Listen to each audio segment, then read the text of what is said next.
ॐ ज्ञानतिमिरान्धस्य ज्ञानाञ्जनशलाकया चक्षुरुन्मीलितं येन तस्मै श्रीगुरवे नमः। श्रीचैतन्यमनोभीष्टं स्थापितं येन भूतले स्वयं रूपा जगति स्वपदान्तिकम्।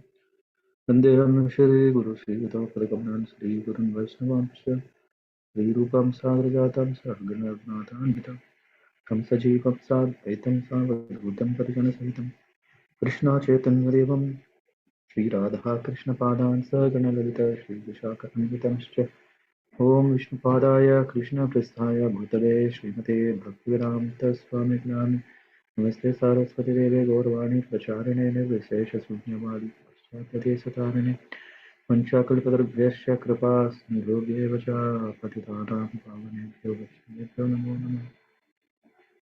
जय श्री कृष्ण चैतन्य प्रभु नित्यानंद श्री अद्वैत गदाधर श्रीवासदि गौर भक्तवृंद हरे Krishna Krishna Krishna Hare Hare Hare Ram Ram Ram Hare Hare. Reading from Prabhupāda-līlāmṛta, chapter 34 from volume 1, Jet Age Parivarakacharya. May 1971. Srila Prabhupada prepared for extensive world tour. Although his itinerary was indefinite, his general plan was to travel widely for a few months, then tour the US via London, and then return to India. He had sent disciples to Australia and Malaysia, and he wanted to visit them. He also wanted to go to Moscow and was awaiting a letter of permission from Soviet government. As he had spread his movement in America, visiting major cities and preaching, and then stationing a few faithful disciples there to carry on, he now expanded his field to include the whole world. Srila Prabhupada's traveling was in the mood of Narada Muni, the eternally wandering devotee. In the first canto of Srimad Bhagavatam, Srila Prabhupada has translated Narada Muni's words. I traveled all around the world, so all over the earth, fully satisfied and without being proud or envious. I do travel everywhere by the grace of Almighty Vishnu, either in the transcendental world or in the three divisions of material world, without any restriction, because I am fixed upon unbroken in the devotional service of the Lord. I do travel as above mentioned by constantly singing the glories of the Lord in transcendental message by vibrating this instrument of Veena charged with transcendental sound and given to me by Lord Krishna. And in his Bhagavatam purport, Srila Prabhupada had explained, it is the duty of a mendicant to have experience of all varieties of God's creation as Paribrajaka-charya, or traveling alone through all forests, hills, towns, villages, etc., to gain faith in God and strength of mind as well as to enlighten the inhabitants of the message of God. A sannyasi is duty-bound to take all these risks without any fear, and the most typical sannyasi of the present age is Lord Chaitanya, who travelled in the same manner through the central India jungles, enlightening even the tigers, bears, snakes, deers, elephants, and many other jungle animals. In the age of Kali, Prabhupada had explained sannyasa is especially difficult. If, however, one did take sannyas, one who may take the vow of renunciation of family life may not imitate the Paribrajakacharya like Narada or Lord Chaitanya, but may sit down at some holy place and devote the whole time and energy in hearing and repeatedly chanting the holy scriptures left by the great acharyas like the six Goswamis of Vrindavan. Yet Prabhupada was traveling as a mendicant missionary Parivrajacharya, having already attained the advanced stage wherein the pure devotee resides in Vrindavan and chants Hare Krishna incessantly. He was now traveling for the good of the whole world. He, like Narada, was traveling to all parts of the world. As a news writer in India had appropriately titled him, he was a jet age Parivrajacharya. A few brahmacharis, each only recently initiated by Srila Prabhupada, had been preaching alone on the tropical peninsula of Malaysia for several months. With nearly a million Indians in Malaysia, many of them wealthy and influential, the brahmacharis were meeting with success. During one program at a Hindu temple in Kuala Lumpur, a South Indian doctor and his lawyer wife expressed their appreciation of the devotees and offered to donate a house and some land to ISKCON. When the devotees visited the property and found that the offer was serious, they informed Prabhupada, who decided to visit. Prabhupada, accompanied by his disciple Vegavan, flew from Bombay to Kuala Lumpur. Since he planned to go next to Sydney and install Radha-Krishna deities in the new temple there, he carried the deities with him, the same Radha and Krishna who had preceded at Bombay Pandal. Lord Krishna rode in a wooden box in the plane's luggage compartment, and Srimati Radharani, wrapped in cloth, rested on Bhagavan's lap. Within a brief time after Prabhupada's arrival at Kuala Lumpur, he was lecturing before a large audience at his host home. I am very glad to inform that we have reached Malaysia very shortly. That on my arrival there was a nice meeting, and then we have come outside the city. Yesterday I was very busy all day. For 2 days, Prabhupada stayed in the home of a wealthy Sindhi merchant of Kuala Lumpur. The house was large and luxurious, with thick carpets and large mirrors. But when Prabhupada learned that his hosts were meat eaters, he refused to eat anything except fruits and milk, even though his disciples offered to cook for him. His disciples have traveled throughout Malaysia, considered eating at homes of meat eaters permissible, as long as the devotees could prepare their prasadam in pots not used uh, for cooking meat.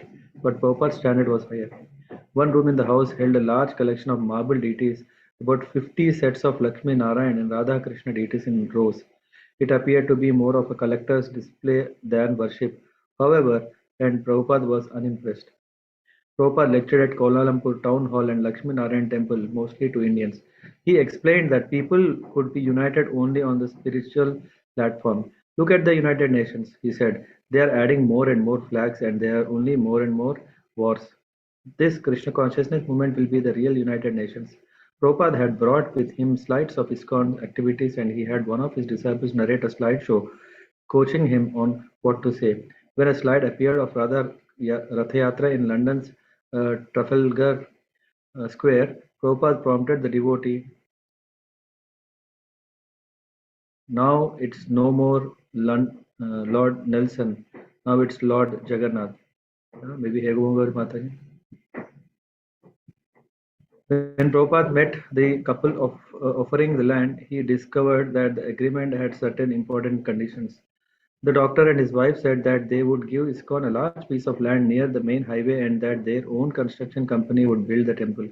Within 2 years, however, if the company hadn't completed the building, the doctor and his wife would reclaim the property. Always eager to consider any serious donation of the land, Prabhupada accepted the conditional offer. But he knew that such offers were usually too conditional. Already the doctor and his wife had hinted of Indian Brahmanas running the temple and of ISKCONs having only a side altar. One evening, as Prabhupada talked with the doctor, a gynecologist, the talk turned to birth control. Prabhupada explained its sinfulness and he gave an example. If someone poisoned the air in the room he and the doctor were sitting in, then they would have to leave the room or die.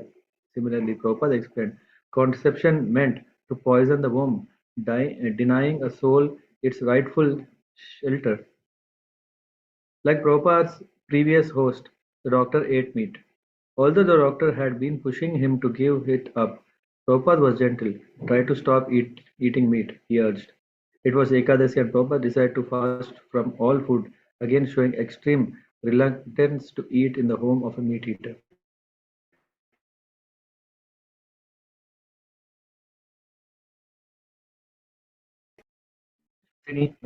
And early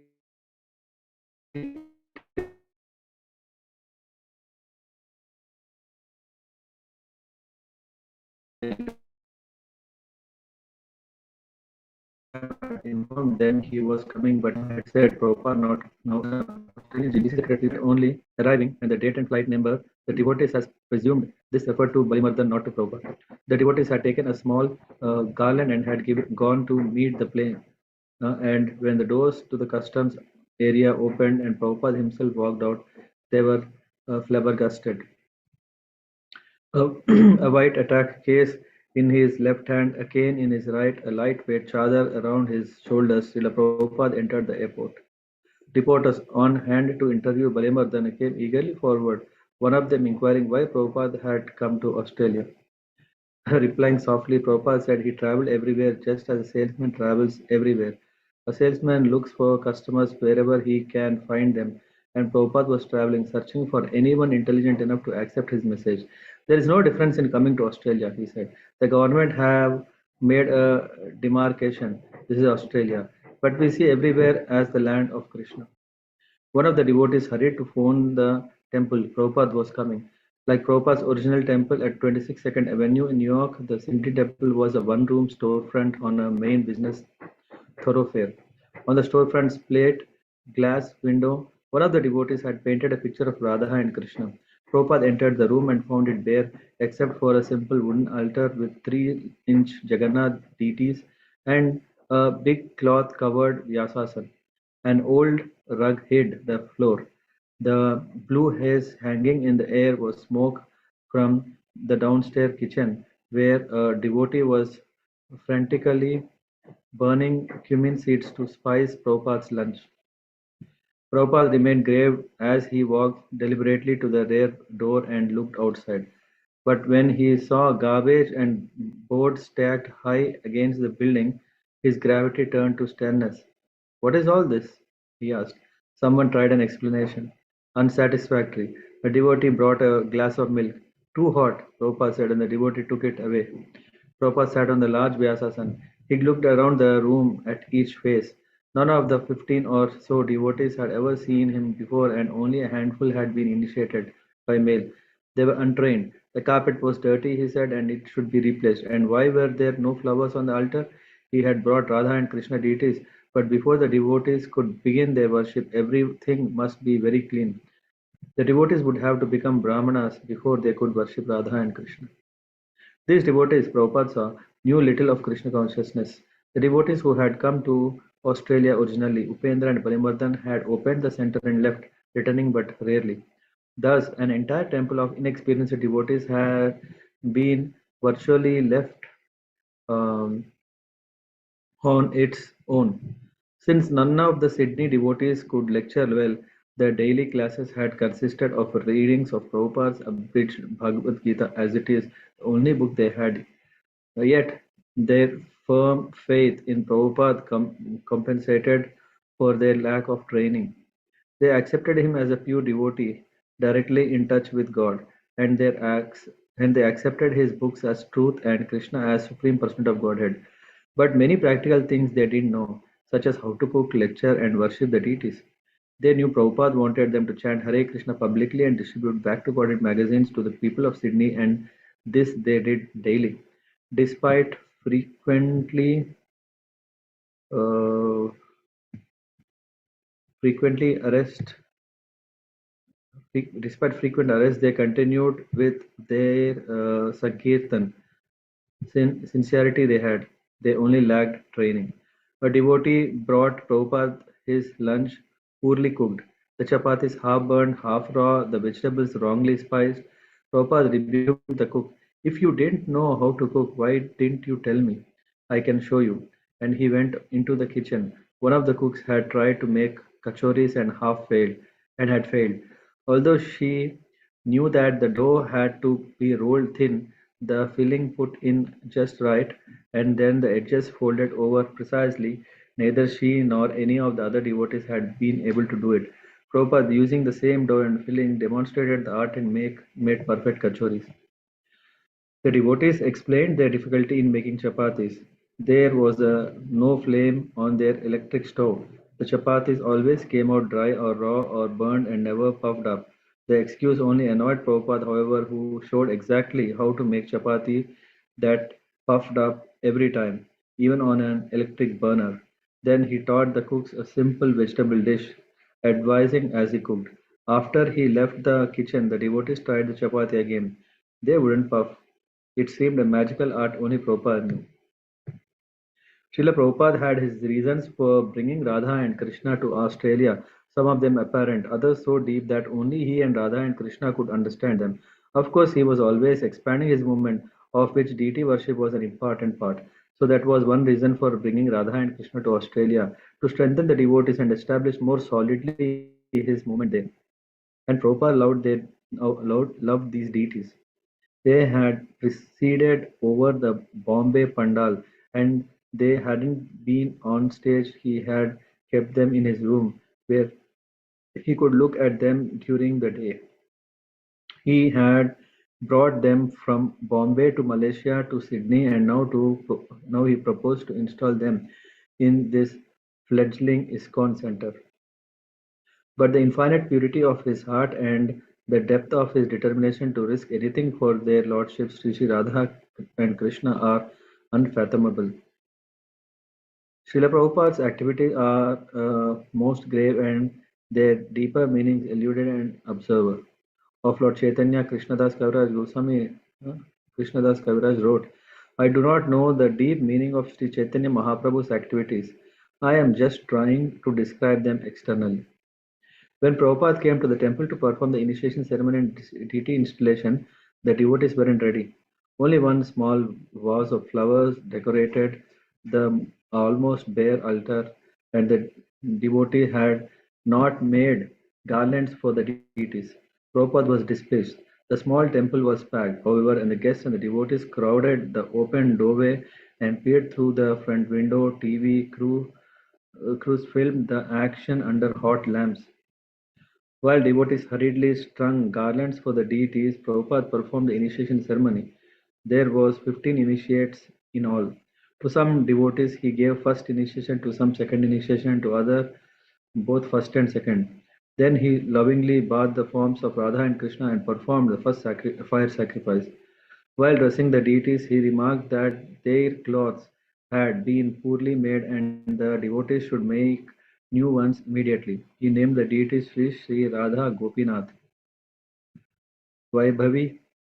He initiated everyone in the temple, anyone who was there, even one boy who had just joined that week and had only come across Krishna consciousness the week before, and people who weren't living in the temple, just anyone who was there and somehow serving. He wanted Krishna consciousness to be established in Australia, so he just initiated everybody. He gave first and second initiations at the same time because having installed the deities, there had to be some brahmanas. But we didn't know anything. We weren't even ready. The altar wasn't finished. Prabhupada explained to me that we had to string flowers for a garland. The deity was supposed to wear one. I was running up and down the streets trying to find some flowers and get some thread and make a garland. Same with the sacred thread. There was no sacred threads. Prabhupada gave the men a sacred thread at Brahmana initiation, but no one really knew what it was. So I had to run and buy some string, and while Prabhupada was initiating people, I was sitting there in our arena making sacred threads, copying the one that Balimardana had taken off himself. I made five of them, and then I was next. After the sacrifice, and I after sacrifice and after I came out of Prabhupada's room, where he had given me the Gayatri Mantra, the other devotees said, You are a Brahmana now, so you have to have a sacred thread too. They told me to make one for myself, which I didn't because someone told me later a woman wasn't supposed to wear one. We shouldn't, we just didn't know much. At Sydney Grammar School, an elite school for boys, Prabhupada led his disciples and a group of students in a kirtan procession through the schoolyard. About 200 boys and several teachers took part, some children frolicking and laughing, some singing the mantra, some soberly following the processions as the teachers smiled and watched. The procession ended in a large room with a row of chairs in front. Roper sat in the headmaster's elaborately carved throne-like seat in the center and began playing kartals, continuing the chanting of Hare Krishna. Seeing only a few students responding, he stopped and looked around at the children sitting before him. So you are all beautiful boys. Why you do not join us in the chanting Hare Krishna? Is it very difficult? Will you not try to chant Hare, say Hare? A few children, Hare. Prabhupada, all of you chant Hare. The children weakly, Hare, some giggled. Prabhupada led them through the mantra, one word at a time. Still, some children were reticent. Prabhupada, there are only three words, Hare, Krishna and Rama. Is it very difficult? Chant again, Hare. Children, Hare. Teasing and prodding, Prabhupada coaxed them. Oh, you cannot chant? You are all dumb. The children broke into laughter. How is that? Three words you cannot chant. Oh, that is very astonishing. Chant, Hare. Hare Krishna, Krishna. Prabhupada began rhythmically ringing his kartal, the children following him as he sang Hare Krishna, Krishna Krishna, Hare Hare, Hare Rama, Rama Rama, Hare Hare. After a short time, Prabhupada brought the kirtan to a close. Sitting in the beautiful ornate chair, he smiled at the children. Three words, Hare Rama, Hare Krishna and Rama. Do you know what is God? Can any one of you stand up and tell me what is God? There was silence, then whispering. Finally, one 12-year-old boy stood. His classmates applauded and laughed. Oh, thank you. Prabhupada said, come here. The boy approached. Do you know what is God? Prabhupada asked. Yes, the boy replied. God is self-realization, and God is found in the unconscious mind. Thank you. Again, the children applauded. No, wait, don't go away, Prabhupada said. Now, you must explain what you mean. What is self-realization? Boy, it is tapping the powers of unconscious mind and seeing yourself. Prabhupada, do you think the mind is unconscious? Boy, the mind is unconscious. Prabhupada, to understand the unconscious, you have to what, find out what is consciousness. Boy, I'm not talking about consciousness, the unconsciousness. Prabhupada, unless you know consciousness, how can you describe unconsciousness? The boy, the unconsciousness, the id. Prabhupada, unconsciousness is negative side of consciousness. So you should explain what is consciousness. Then we can understand unconsciousness. Boy, consciousness? Prabhupada, yes. Try to understand what is consciousness. Then you will understand what is unconsciousness. Consciousness is spreading all over the body. Suppose I pinch any part of your body. You feel some pain. That is consciousness. This feeling of pain and pleasure is consciousness. But that consciousness is individual. I cannot feel the pain and pleasure of your body. Neither you can feel the pain and pleasure of my body. Therefore, your consciousness is individual and my consciousness is individual. But there is another consciousness who can feel the pain and pleasure of your body and who can feel the pain and pleasure of my body. That is stated in Bhagavad Gita. You have heard the name Bhagavad Gita? You? Any one of you? Another boy. Yes, Prabhupada. Who says yes? Please come here. Thank you. Very good. At least one of you knows what is Bhagavad Gita. In the Bhagavad Gita, it is stated that, and Srila Prabhupada proceeded to explain the difference between the material body and the soul and between the individual souls and the supreme soul, Krishna. You are individual knower of your body. I am knower individual of my body. So everyone is knower of his own body. But there is another person who says, I know everything of everyone's body, just like I know something of my body or I know something of this world. Similarly, there is another Atma, soul, supreme Atma, who knows everything of this universe. He is sometimes called God or the Paramatma or Krishna, whatever according to different languages.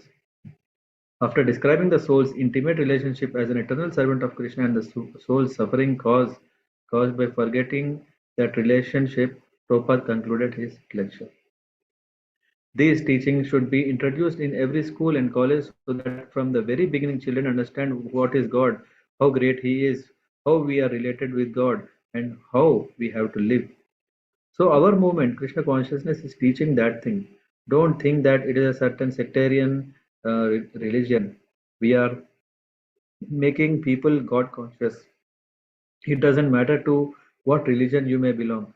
If by following the principles of religion one becomes advanced in God consciousness, that is first class religion. That is our motto, and we are preaching all over the world. Therefore, I request your teachers here to make the students from the beginning God conscious. Then their future life will be very peaceful, prosperous, and hopeful. Thank you very much. Hare Krishna. Prabhupada also agreed to speak at Wayside Chapel, a center in downtown Sydney ministering to drug addicts and prostitutes. The Wayside sponsor met Prabhupada at the temple and accompanied him to the chapel. The sponsor, a long-haired young man in hippie dress, boasted of how Wayside Chapel helped drug addicts. Prabhupada, however, took it that he was saying that chapel supplied drugs to the addicts. At Wayside Chapel, a skeptic in the audience challenged Prabhupada. Prabhupada had explained that the chanting of the holy names of the God was the only way to actually help people, but the cynic challenged, what good actually is this chanting of Hare Krishna? It saves you from death, Prabhupada answered forcibly. May 12, 1971.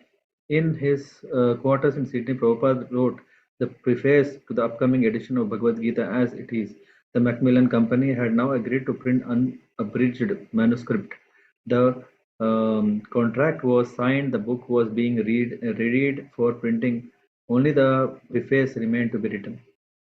Prabhupada wrote in his preface that although he was known for starting the Krishna consciousness movement in America, actually the original father of this movement is Lord Krishna himself. Giving all credit for his own achievements to his spiritual master, Prabhupada said that the only qualification he himself had was that he had tried to present Bhagavad Gita as it is without adulteration. Instead of satisfying his own personal material senses, a person, has to satisfy the senses of the Lord. That is the highest perfection of life. The Lord wants this, and he demands it. One has to understand this central point of Bhagavad Gita. Our Krishna consciousness movement is teaching the whole universe, whole world, this central point, and because we are not polluting the theme of Bhagavad Gita as it is, anyone seriously interested in deriving benefit by studying the Bhagavad Gita must take help from Krishna consciousness movement for practical understanding of Bhagavad Gita under the direct guidance of the Lord. We hope therefore that people will derive the greatest benefit by studying Bhagavad Gita as it is, as we have presented it here. And if even if one man becomes a pure devotee of Krishna, we shall consider our attempt a success. As Prabhupada explained in his preface, he was publishing the full Gita manuscript to establish Krishna consciousness movement more soundly and progressively.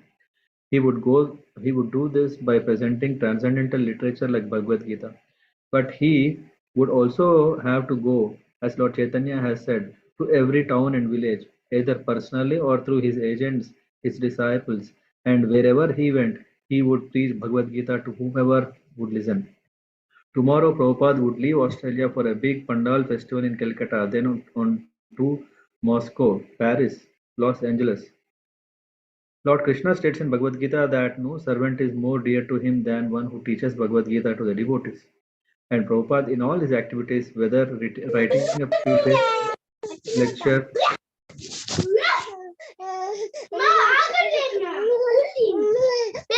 can someone mute?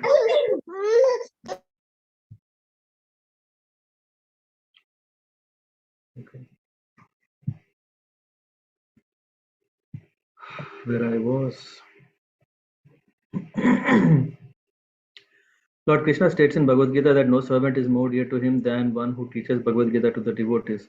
And Prabhupada, in all his activities, whether writing a preface, lecturing to the prostitutes and drug addicts, teaching a disciple to cook chapatis without burning them, or planning grand projects yet to come, was always teaching Bhagavad Gita and therefore was always the dearest servant of Lord Krishna.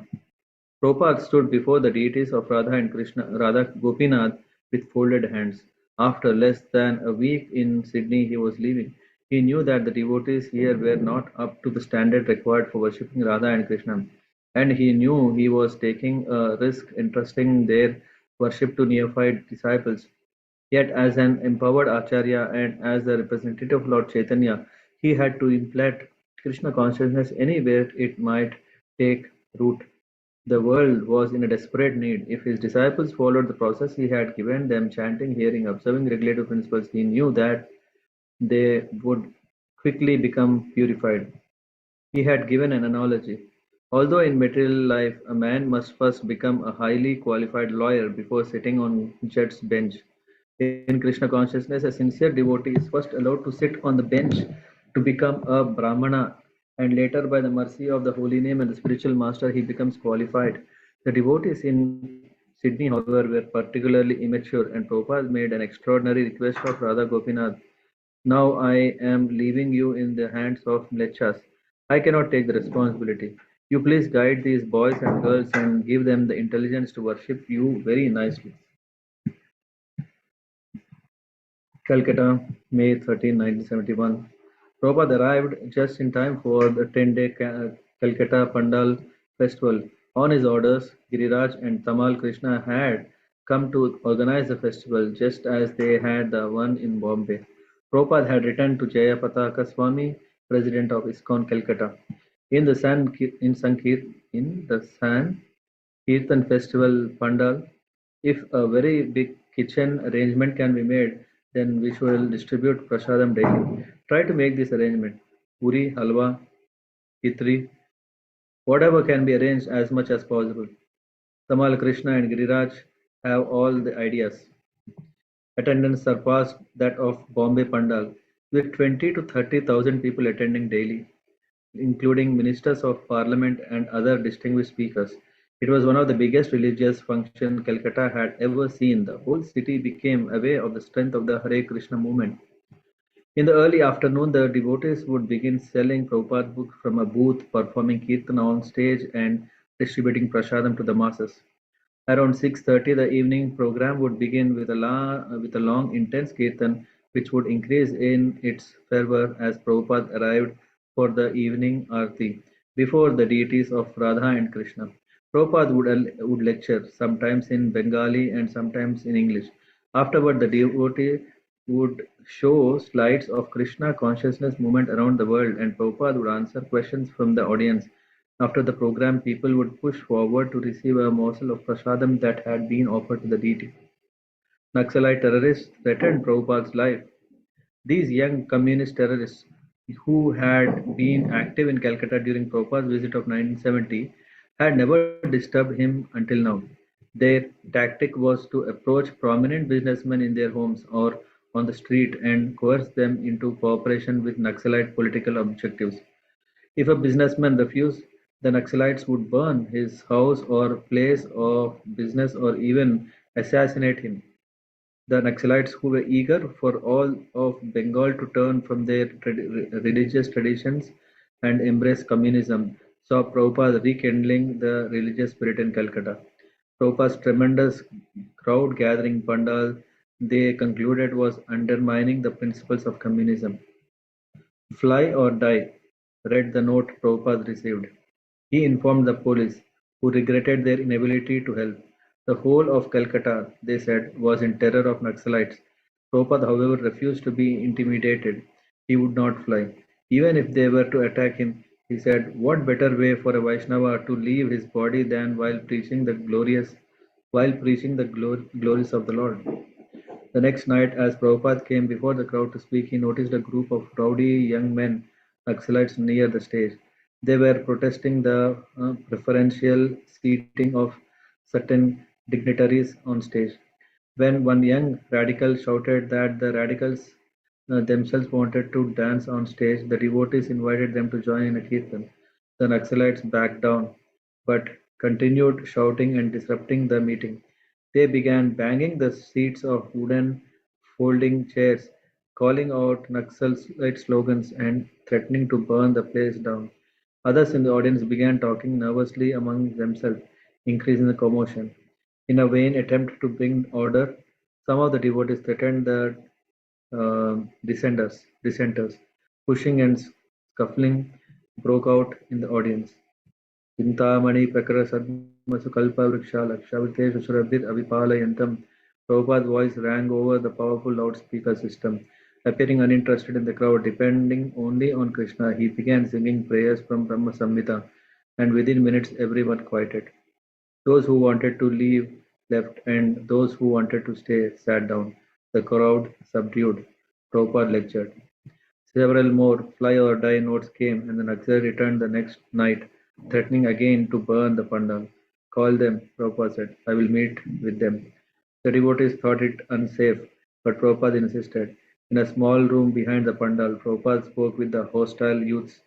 They were angry and disrespectful at first, but as Prabhupada explained to them the Vedic concept of communism, with Krishna at the center, he caught their interest. They agreed to allow Prabhupada's meetings to continue without any further disruptions. Achyutananda Swami. The last night of the 10-day Pandal program was a grand final with over 40,000 people attending. I had just stepped out to get sugarcane juice. The Pandal was completely packed when I left, but when I got outside, I saw rivers of people flowing through the four main gates into the Pandal tent. I thought this must be Krishna's mystic power because the tent was already packed and still thousands of people were entering it. I thought that Krishna must be unlimitedly expanding the dimensions of the space. The climax of the evening was a big procession beginning at the Pandal and going up Park Street to the ISKCON temple on Albert Road. The deities of Radha Govinda rode on a palanquin to the temple where they were placed on the altar. After an arti in the temple, the remaining crowd dispersed. Achyutananda Swami was standing next to Prabhupada that night in the Calcutta temple. Prabhupada, he said, someone put Krishna's flute in backward. Prabhupada looked. It was backward. Krishna is all powerful, he said, turning to Achyutananda Swami. He can play from the back end also. Srila Prabhupada was still striving for a plot of land in Mayapur. Having abandoned the idea that his godbrothers in Mayapur might help, he had been working through Bengali friends in negotiating with Muslim farmers in Mayapur. On returning from Australia, Prabhupada had sent Tamal Krishna to Mayapur with orders not to come back until he had purchased land. Tamal Krishna's mission was successful, and after 6 days he returned to Prabhupada in Calcutta, having purchased 9 bighas, 3 acres in Mayapur. Conceiving the value of Mayapur was difficult for the devotees. However, one devotee journeyed from Calcutta to see the new ISKCON property and on returning asked Prabhupada, what are we going to do there? It's just a big empty field, nothing is there. Because there are no factories and cars, Prabhupada replied, therefore you think there is nothing to do. But we are going to chant Hare Krishna in Mayapur. We will build a big temple there, and all the devotees in the world can go out and chant Hare Krishna in the place of Lord Chaitanya's birth. On May 28, Prabhupada wrote, you will be glad to learn that we have purchased about 5 acres of land in Mayapur, the birth site of Lord Chaitanya, and we have proposed to hold a nice festival there for Janmashtami Day for 2 weeks. At that time, the fourth foundation stone will be set down. I will, I wish that all our leading disciples come to India at that time. There are 50 branches, so at least one from each branch should attend the function. June 1971. For months, Prabhupada had been planning to visit Moscow. Aside from his desire to preach to Russian people, he had a specific meeting with Russia Indology Professor Gigi Kotovsky. Kotovsky. Professor Kotovsky headed the Department of India and South Asian Studies at Moscow USSR Academy of Sciences, and Prabhupada had been corresponding with him for a year. Krishnadas in West Germany, with the help of Dr. Bernhard of University of Hamburg, had obtained the name of other Russian scholars of Indology. A letter to Krishnadas in December 1970 had revealed Prabhupada's plans for preaching in Russia. I am very encouraged to see your enthusiasm for preaching this message to the Russian people and your idea to send letters with the help of Dr. Bernhard is very good. He is a big scholar and he also appreciates our movement. If you arrange a tour of Russia for me, I am prepared to accept. Let us see what Krishna desires. If we can go to Russia with our World Sankirtan party, I am certain that it will be very much appreciated and people will see the real peace movement in this chanting process. Chanting the Hare Krishna, chanting the holy names Hare Krishna, Hare Krishna, Krishna Krishna, Hare Hare, Hare Rama, Rama Rama, Hare Hare. So try for it. Srila Prabhupada had coached Krishnadas on how to best cultivate the Russian Indologists. You can ask them some questions like, what is the ultimate goal of life? What is your ideal ultimate goal of life? What is the difference between animal and human life? Why is religion accepted by all kinds of civilized societies? What is your conception of original creation? In this way, questions may be put to find out what is their standing. We do not grudge an atheist provided he has got some philosophical standing. In this way, try to elicit some answers from the professors. If you can finally establish one Moscow center, it will be a great credit to you. So far, some studying Russian language, it is not necessary. But if you do so, it is all right. I want very much a center in Russia. So for the time being, I shall desire that Moscow center. In March 1971, Professor G.G. Kotovsky had replied to Krishnadas' letter. I thank you for your information about Swami Bhaktivedanta's lecturing tour. If he would come to Moscow, the Soviet scholars doing research in ancient Indian culture would be very happy to meet him in Institute of Oriental Studies, USSR Academy of Sciences. I would be thankful to you for your information on the dates of Swami Bhaktivedanta's arrival and stay in the USSR. Srila Prabhupada had personally replied to Professor Kotovsky. It was understood that you and your university are interested in hearing about Krishna culture and philosophy. This ancient Krishna culture and philosophy is the oldest in the world or in the universe. At least from a historical point of view, it is not less than 5,000 years ago. Perhaps you may know that I have started this cultural movement since 1956 and it's already spreading all over the world. Krishna culture is so popular in India that even the government attracts many foreigners by Air India timetable to visit Vrindavan, the um, in land of Krishna culture. Enclosed, please find one page from the latest Air India timetable, April 1971, wherein the Krishna culture is depicted for general attraction. My life is dedicated to spreading this Krishna culture all over the world. I think if you give me a chance to speak about the great Krishna culture and philosophy in your country, you will very much appreciate this simple program with great profit. This culture is so well planned that it would be acceptable by any thoughtful man throughout the whole world. Having preached a year in Eastern Hemisphere, Prabhupada was eager to return to the West and he planned to fly to Moscow and on to Europe. For Prabhupada and his traveling companions Shyamasundara and Aravinda, getting tourist visas for Russia was simple. They would take a 5-day government-controlled tour with every activity planned by Soviet Tourist Bureau and everything paid for in advance. Captain Lal, the pilot of the flight to Moscow, considered Prabhupada an important passenger and came back to visit him during the flight.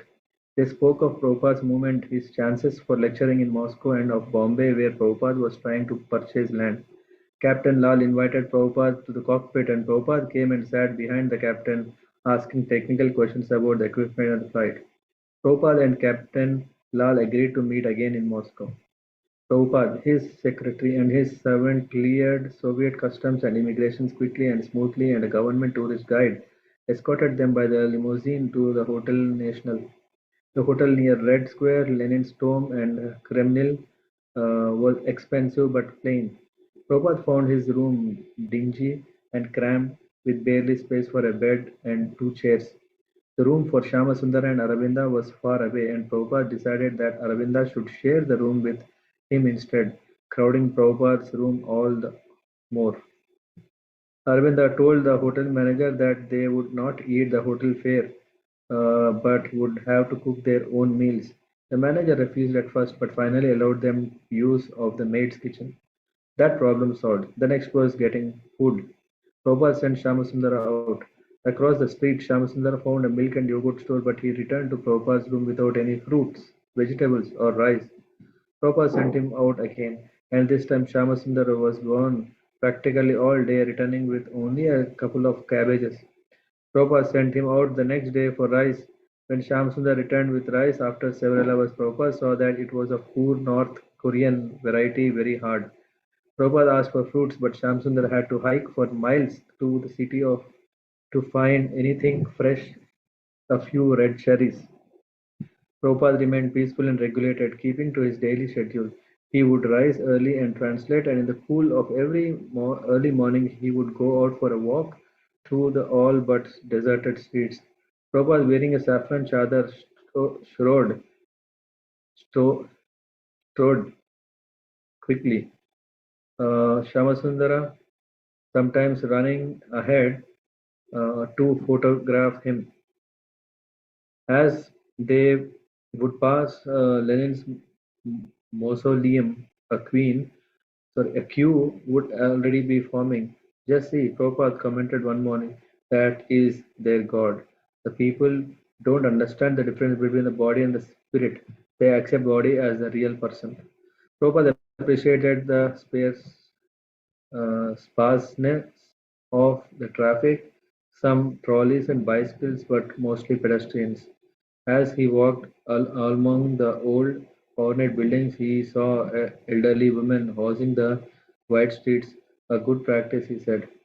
The Russian people appeared to live structured, regulated lives, much more so that the Americans so than the Americans.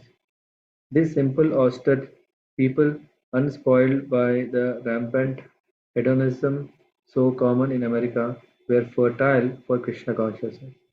But devoid of spiritual sustenance, they appeared morose. Prabhupada had Shamasundara arrange a meeting with Professor Kotovsky and invite Captain Lal to come along. The tourist bureau provided a car and guide, and Prabhupada had his party rode outside the city to Professor Kotovsky's office in an old white brick building at the Academy of Sciences. When Prabhupada arrived, the middle-aged Russian professor, dressed in a grey suit, got up from his cluttered desk and welcomed Prabhupada into his small office. Professor Kotovsky appeared a bit hesitant, however, more cautious than in his letters. When Shamasundara mentioned Prabhupada's eagerness to lecture before interested scholars at the academy, Professor Kotovsky flatly refused. It would never be allowed. Prabhupada was disappointed. The next moment, however, Prabhupada seemed unaffected and began speaking in his humble, genteel manner, sitting in a straight-backed office chair beside Professor Kotovsky, who sat at his desk. Shamasundara turned on the tape recorder, which the professor eyed cautiously but didn't object to. Professor, Prabhupada. The other day I was reading in the paper, Moscow News. There was a communist congress, and the president declared that we are ready to get others' experience to improve. So I think the Vedic concept of socialism or communism will much improve the idea of communism. Professor Kotovsky listened intently and politely as his foreign visitor explained how the Grihastha in Vedic culture provides for everyone living in his house, even for the lizards, and how, before taking his meal, he calls in the road to invite any hungry person to come and eat. In this way, Prabhupada explained there are so many good concepts about the socialist idea of communism. So I thought that these ideas might have been distributed to some of your thoughtful men. Therefore, I was anxious to speak. Professor Kotovsky's academic interest was piqued. You know, it is interesting, he said. His articulate English heavily assented. As it is here in our country, there is now great interest in the history of old thought. He described the accomplishments of his colleagues and himself, particularly a booklet they had recently prepared highlighting Soviet studies in Indology. He said he would like to give a copy to Prabhupada. Professor Kotovsky, you will be interested to discover that we published not all but some Puranas, then some parts of Ramayana, 8 volumes in Russian of the Mahabharata, and also a second edition of Mahabharata translated by different people in full and published. Manusmriti is also translated in full and published with Sanskrit commentaries. And such was the great interest that all of these publications were sold in a week. They are now completely out of stock. It is impossible to get them in the book market after a month. Such a great interest among reading people here in Moscow and the USSR towards ancient Vedic culture. Prabhupada, among these Puranas, the Srimad Bhagavatam is called Mahapurana, and he told of his own translation of Srimad Bhagavatam, the ripened fruit of the Vedic desire tree. He would show some volumes to the professor if he was interested. Professor Kotovsky said the Moscow and Leningrad libraries had nearly all the major texts of Indian culture in Sanskrit. These libraries housed not only ancient texts but more recent literature as well, comprising an up-to-date study of Hinduism. Prabhupada. Hinduism, Prabhupada interrupted, is a very complex topic, and they both laughed. Professor Kotovsky acknowledged that Hinduism was more than a religion, it was a way of life. But Prabhupada explained that the name Hindu was actually a misnomer. The real term to explain Vedic culture was Varnashrama. Briefly, Prabhupada described the four orders Brahmana, Kshatriya, Vaishya, and Shudra. Professor Kotovsky, you have told that in any society there are four divisions, but it is not so easy to distinguish. For instance, one can group together different social classes, professional groups into four divisions in any society. There is no difficulty. The only difficulty is, for instance, in socialist society, in our country and other socialist societies. How can you distinguish productive group and workers? Prabhupada welcomed the professor's questions. Although grounded in Soviet socialist vested interest, Prabhupada considered the professor not so much an academician as a pawn of Soviet university system, much as one political power tries to understand its adversary. The professor was inquiring into Indian culture so that his government might penetrate it with their own ideology. Behind Professor Kotowski's apparent interest in Vedic culture, Prabhupada could see the view of Communist Party, a view diametrically opposed to Vedic philosophy. Nevertheless, Prabhupada tactfully continued to present Krishna consciousness in accord with parampara, and he tried to convince Professor Kotowski through scripture and logic. Quoting Bhagavad Gita, a shastra with which the professor was familiar in his own way, Prabhupada described Lord Krishna as the creator of the four divisions of society.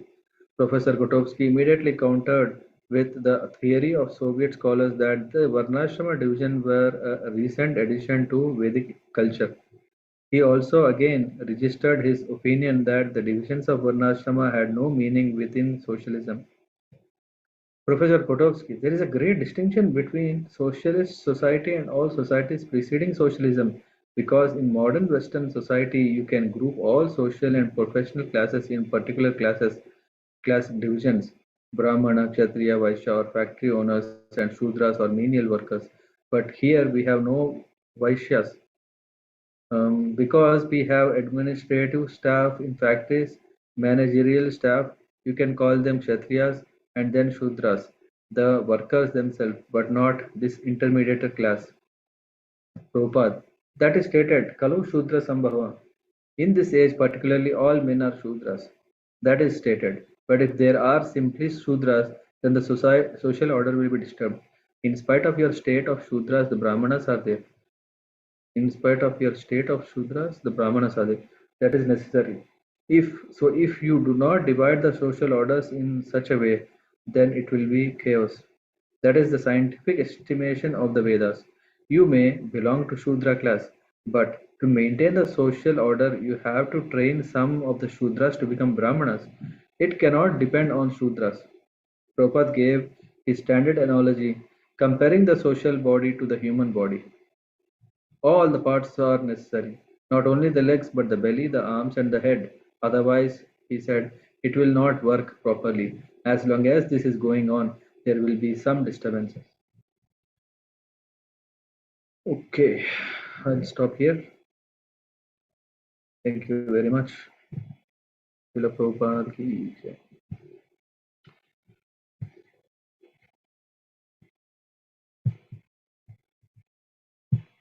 I think Adresa Prabhu will make a note. Yes, Prabhuji. Yes. Thank you, Prabhuji. Yeah, thank you. So, anyone want to share what you found interesting, deeper, penetrating? Hare Krishna, Prabhuji. Hare Krishna.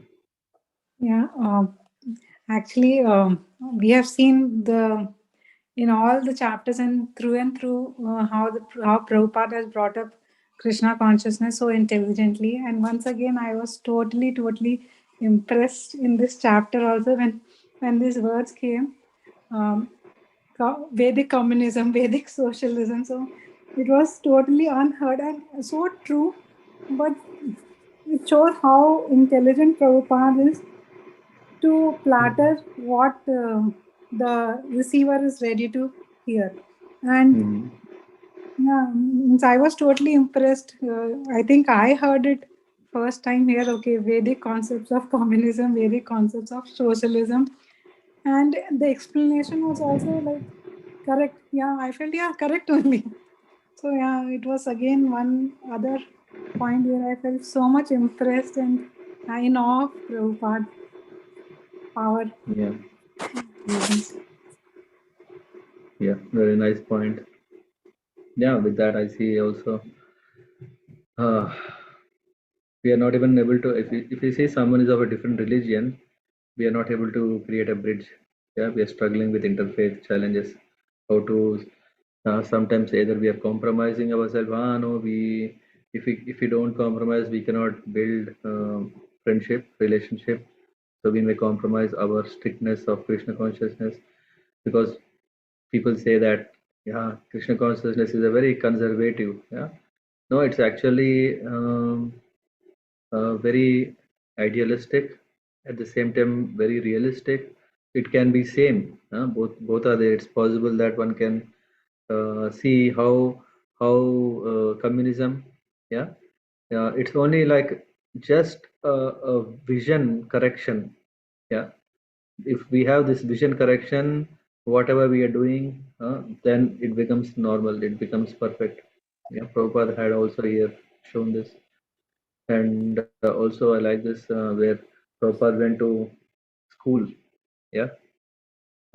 So yeah, I mean these days my mind is still thinking about how to get how to get a entry to educating. I mean, what you call educational institutes that we can begin preaching. Um, yeah. So these things can help in case if we get access. What should we talk? Hmm? So this is very nice. This is one more thing.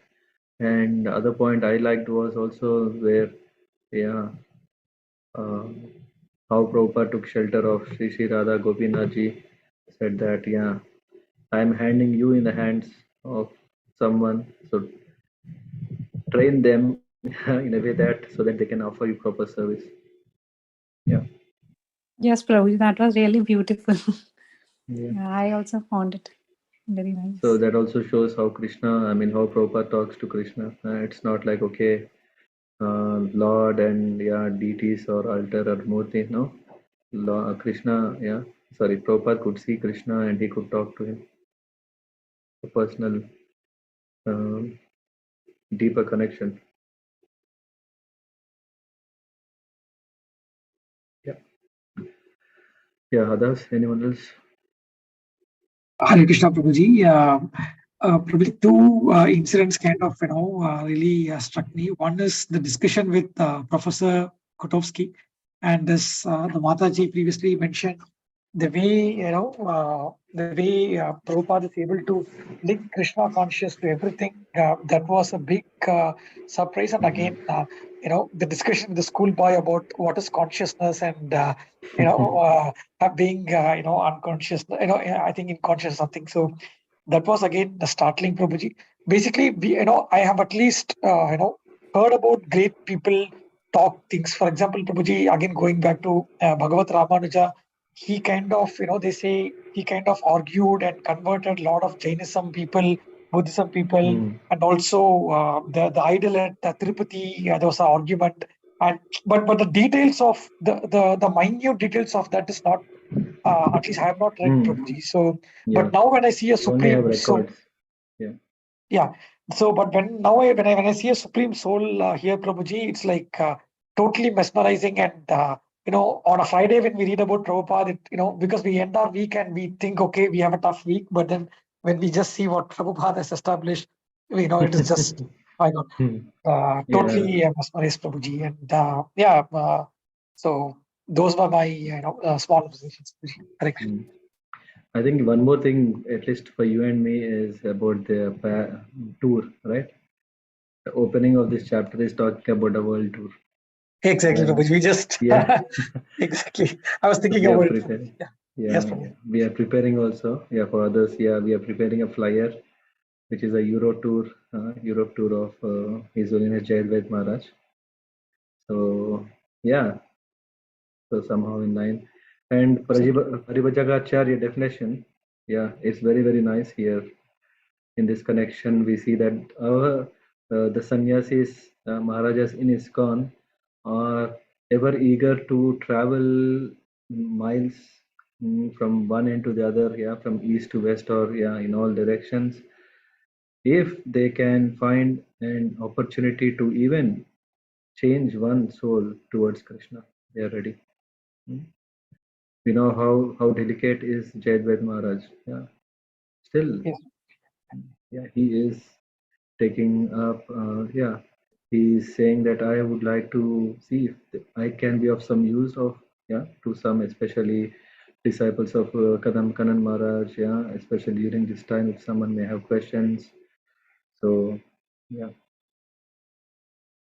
always eager in service of Krishna. Absolutely. Also, Prabhuji, like even in this chapter, he traveled from Kuala Lumpur to Sydney to India to Russia, and again in Sydney, the devotees were not that pious, but still, he didn't lose his temper.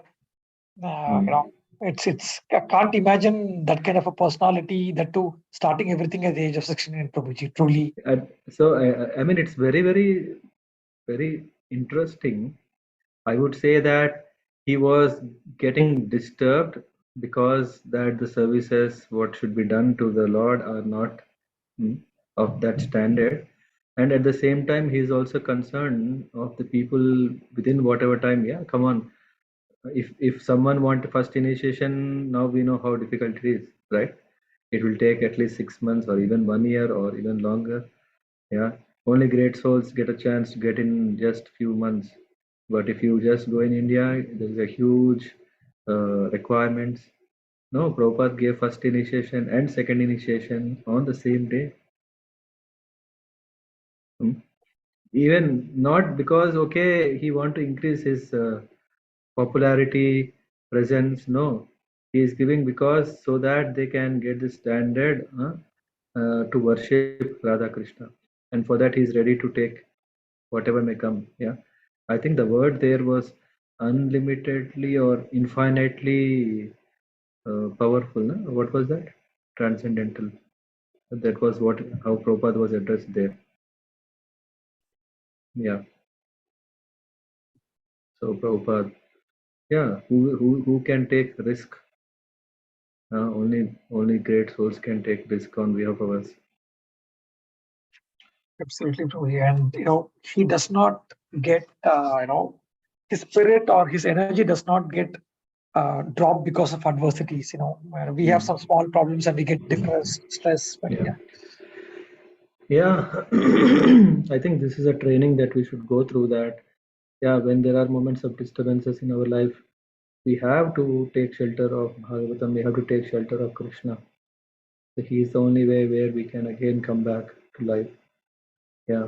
Even in his service also, if we have challenges, where to go? Back to him. So yeah. Anyone else, please? Deepali Mataji. So this session is a very nice time, right, to interface with Prabhupada. Yes. Actually, I like in mantra there is only 3 words, and it is very easy to so Yeah. simple. Not a 16-word mantra; it's only 3 words mantra. Yeah. Yeah. Because, So I mean, every class is a full blown instruction, right? If you see the end of the class was he's not a see he started with kids. Yeah. After he started with kids, the message was for whom? For the teachers. Yes. Yeah. Because if teachers are good, why kids will have this problem? Huh? But if he goes to teachers, kids may not take it serious. So he first reached out to kids, get that connection, and then he also can kids do everything on their own? No, the training people, the teachers should be changed. So he changed them. Yeah. Yes. He made it so simple for everyone that it's only 3 words. Yeah. You can chant. Yeah. Yeah. Yeah. We don't have to go and memorize many mantras, shlokas. and whatnot. All Bijakshari mantras, so many things. No other way. Very simple. Hare Krishna, Krishna Krishna, Hare Hare, Hare Rama, Rama Rama, Hare Hare. Yeah. With this mantra, actually, I just wanted to tell you, Prabhuji, that I'm starting a japa at morning 4 o'clock. If anybody is also there. So, Yeah, please join. By the way, shall I also turn on the mic when I'm doing the japa, or not required, or I'm just kind of left it right since few months I'm not turning on. anything is okay, Prabhuji. Like what everyone says. Anyway, I think how many are there? Yeah, it is perfectly fine, Prabhuji.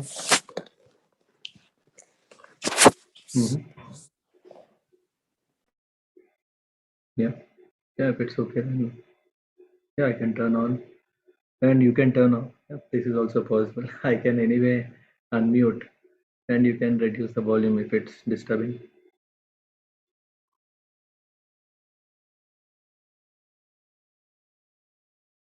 Okay. Anyone else want to share?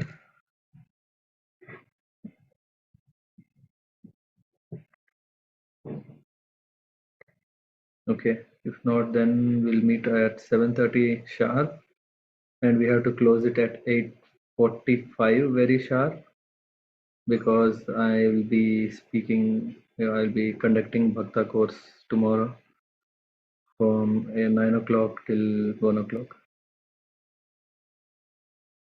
And also the same thing, Sunday, 10:15.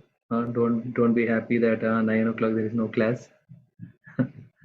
No, I'll be my session start at 10:15.